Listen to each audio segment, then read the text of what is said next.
আমরা লীগকে আহ্বান জানাই। প্রিয় ভাইরা, সবচেয়ে বেশি কষ্ট দেওয়া হয়েছে জামাত ইসলাম।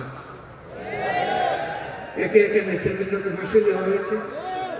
কোরআনের পাকে দেলোয়ার হোসেন সাইদি রাহিমাহুল্লাহ সহ লোকগুলাকে মৃত্যুর দিকে ফেলে দেওয়া হয়েছে। অসংখ্য লোককে গুম করা হয়েছে, পঙ্গু করা হয়েছে, গভর্নমেন্ট বিধ্বস্ত করা হয়েছে।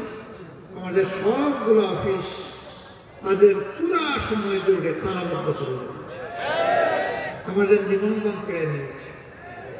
শেষ পর্যন্ত দিশাহারা হয়ে তাদের রাজনৈতিক আত্মহত্যার 4 দিন আগে আমাদেরকে নিষিদ্ধ করেছে।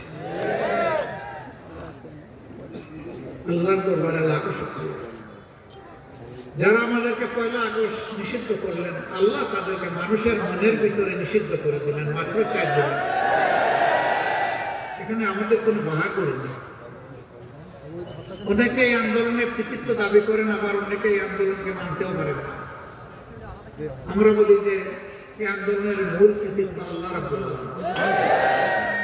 তিনি জাতির সন্তানদেরকে হিম্মত দিয়েছিলেন বুক সোজা করে দেওয়া, গুলি বুকে পেতে নেওয়া। আল্লাহর পছন্দ হয়েছে, মঞ্জুর হয়েছে, কবুল হয়েছে, তাই ফেসিবাদের পতন হয়েছে। মানুষ হিসাবে 18 কোটি মানুষ এর সফলতার দাবিদার, আর নেতৃত্বের সফলতার দাবিদার আমাদের ছাত্র, তরুণ, যুব সমাজ। এইটা অনেকে দেখে মানতে রাজি হয় না। নামাজের আজানের সময় হয়ে গেছে, আমি আর কথা বাড়াবো না।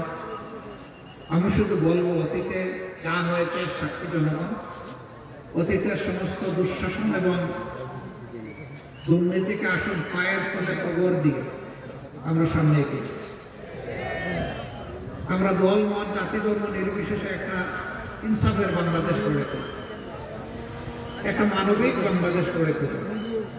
চাঁদাবাজ, লুণ্ঠনকারী, দখলকারী তাদেরকে জানিয়ে দেই, তোমাদেরকে আর বাংলাদেশ কবুল করবে না। ফেসিবাদ বিদায় হয়েছে, এই দেশে আর ফেসিবাদী হয়ে কেউ মাথা তুলতে পারবে না। এই আওয়াজ বাংলাদেশের ঘরে ঘরে আজকে তুলতে হবে। জাতিকে ঐক্যবদ্ধ হয়ে সামনে আগাতে হবে। আল্লাহ তাআলা একটা ঐক্যবদ্ধ জাতির মাধ্যমে নূতন কাঙ্ক্ষিত বাংলাদেশ, সাম্যের বাংলাদেশ, মানবিক বাংলাদেশ আমাদেরকে দান করুন। অসংখ্য আলিম উলামা, হুফাজ, আইতাম, তাদেরকে এই দেশে খুন করা হয়েছে, গুম করা হয়েছে, পঙ্গু করা হয়েছে, কারাবন্দী করা হয়েছে। তাদের চোখের পানি আর শহীদের গায়ের রক্তের বোঝা আল্লাহ যেন কবুল করে। এই বরিশালের আজকের এই কর্মসম্মেলন থেকে আমরা এই দায়িত্ব নিয়ে বরিশালের প্রতিটি ঘরে ঘরে ছড়িয়ে পড়ব যে আল্লাহর দ্বীনের ভিত্তিতে আমরা একটা ইনসাফের বাংলাদেশ, একটা সাম্যের বাংলাদেশ, একটা মানবিক বাংলাদেশ গড়ে তুলতে চাই। এই আহ্বান নিয়ে প্রতিটি ঘরে ঘরে আপনারা যেতে পারবেন? রাজি আছেন? একটা মানবিক বাংলাদেশ চান? সত্যিই চান? দেখে হাত তুলেন তো ভালো করে। আপনারা হাত তুলেছেন। তৈরি থাকুন। যুদ্ধ কেবল শুরু, যুদ্ধ শেষ হয়নি। আকাশা পরবেশা সাফ না হওয়া পর্যন্ত যুদ্ধ অব্যাহত থাকবে। আমার সন্তানদের কণ্ঠে কণ্ঠ মিলিয়ে আমরা আওয়াজ দিচ্ছি, আবু সাইদ মুক্ত, শেষ হয়নি যুদ্ধ। এই যুদ্ধ চলবে ইনশাআল্লাহ। আল্লাহ হাফেজ। বাংলাদেশ জিন্দাবাদ। বাংলাদেশ জামাতে ইসলামী জিন্দাবাদ। আসসালামু আলাইকুম ওয়া রাহমাতুল্লাহ।